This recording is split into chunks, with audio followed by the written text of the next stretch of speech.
Welcome to the Deep Dive. Today, we're stepping back in time, really digging into 1957. Yeah, 1957. It might seem like just another year in the 50s, right? But when you look closer, Exactly. It was, well, a real crucible of change, a moment where American life, its technology, its place in the world, it was all being profoundly reshaped. that's right. And our mission here, is to go beyond just the headlines. We've gathered a whole set of source materials from 57. And we want to pull out the really important stuff, the insights, maybe some surprising connections that you might not immediately see. Sort of a shortcut, yeah, to understanding not just what was going on back then, but why 1957 actually mattered so much, why it set things in motion. Precisely. Why it still resonates today. Okay, so what threads are we pulling on today? We'll definitely look at the economy, like how that average household income, which sounds small now, actually gave people real purchasing power. Fueling that sort of suburban dream. Yeah. And then we have to talk about the civil rights movement. Huge shifts happening there. Federal power versus state resistance. It really comes to a head. Absolutely crucial. And then there's the global scene. That one event that just stunned everyone. Sputnik kicked off the space race, changed everything in terms of technology and, well, global jitters. Definitely. We'll also get into the culture, the sounds, the sights, what people were watching on TV, which was becoming, the center of the home. Yeah, forget Elvis. Oh, definitely not. And finally, the tech side. Some innovations that maybe seemed quiet then, but we're laying the groundwork for everything now. The digital age, space tech. It's quite a mix, isn't it? Prosperity, major social upheaval, and these incredible inventions all packed into 1 year. So let's unpack that economy piece first. You mentioned the average household income, around $4,900, that number. It just seems incredibly low by today's standards. It does, yeah. But you said it meant significant purchasing power. What did that feel like for families? What could they actually do with that money? Well, it's fascinating, isn't it? Because that $4,900, when you put it against the cost of things back then, it went a long way. Like what kind of things? Okay, so a brand new car, maybe a Chevy Bel Air, one of those classic Ford Fairlanes, you're looking at about $2,600. Wow, okay. And a new house, especially with that suburban boom going on, maybe around $25,000 on average. So things like owning a home, owning a car, they were becoming achievable for a lot more people. That really is the American dream taking shape, isn't it? And what about everyday costs? Rent, groceries? Right, so if you were renting, the average was maybe $115 a month and feeding the family for a week. Around $60 for groceries. $60 a week paints such a different picture. You can see how that kind of cost structure allowed for a certain comfort, maybe even a level of consumerism that feels quite distant now. It absolutely fueled that growing middle class. It changed how people lived, how they spent their free time, owning a home in the suburbs, having a car.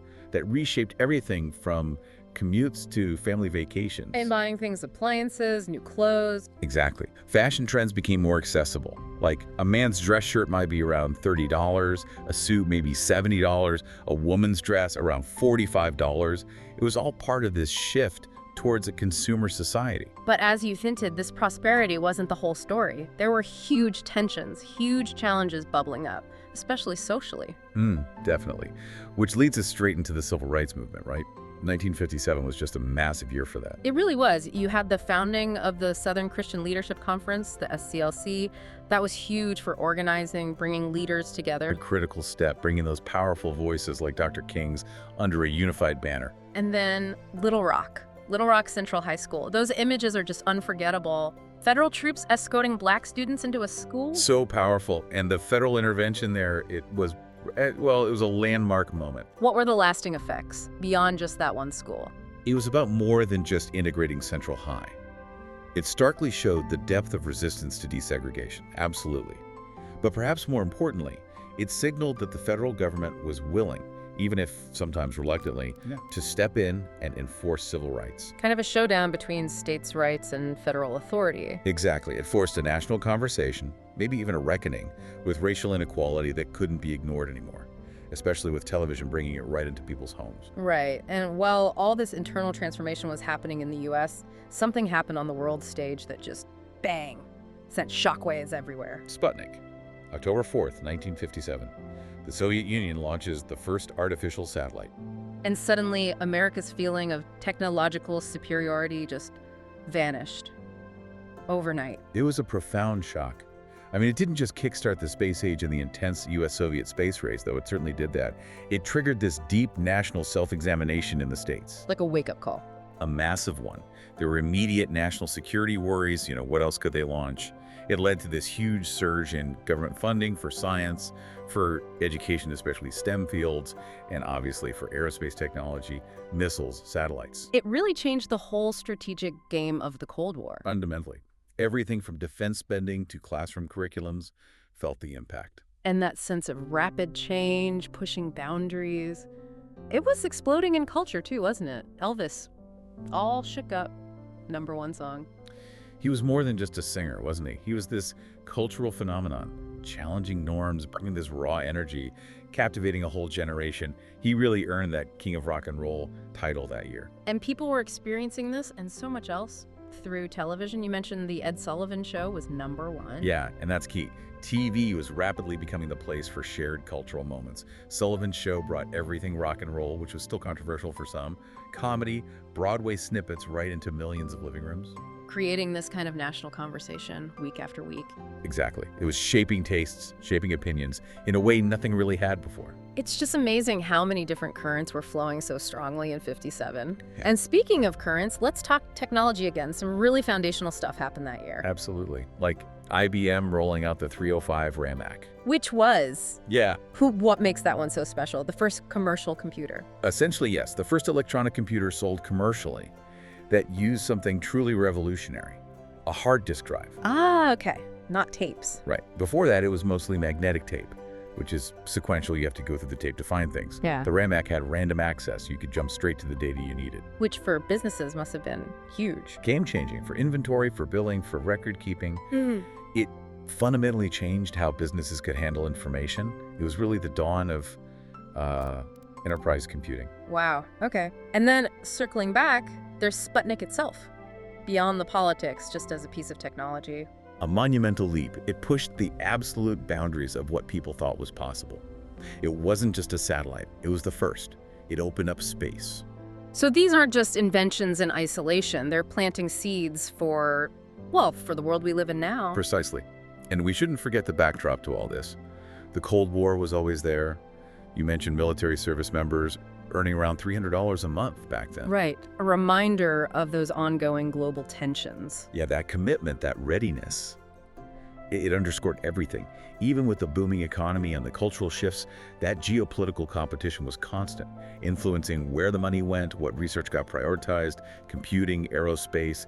They were deeply tied to that Cold War context. Okay, so let's try to pull this all together. Looking back at 1957 through this deep dive, what's the big picture that emerges? I think what stands out is just how incredibly dynamic it was. You've got this robust economic growth, real cultural innovation happening, and alongside it, massive social progress, or at least the fight for it, gaining momentum.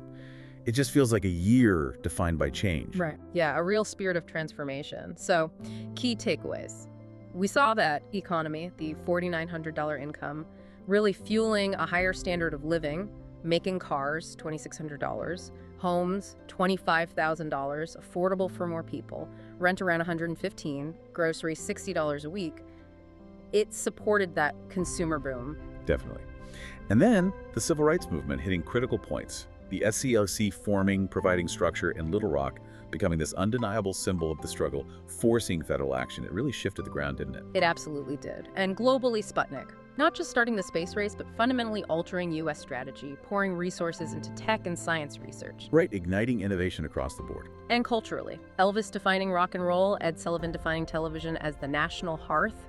Huge shifts in media and popular taste. Absolutely. And technologically, those twin breakthroughs, IBM's 305 RAM bringing random access computing to business, really the start of the commercial digital age. And Sputnik 1 itself, just proving space was achievable, opening that frontier, monumental leaps. And let's not forget the context.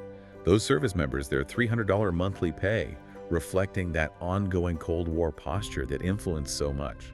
It's really striking how events from way back in 1957, the fight for civil rights, the dawn of the space age, the first steps into the digital era, how they're not just history, they laid foundations that we're still building on or grappling with today. They absolutely continue to shape our world. Yeah. Which leads to, I guess, a final thought to leave you with. Okay.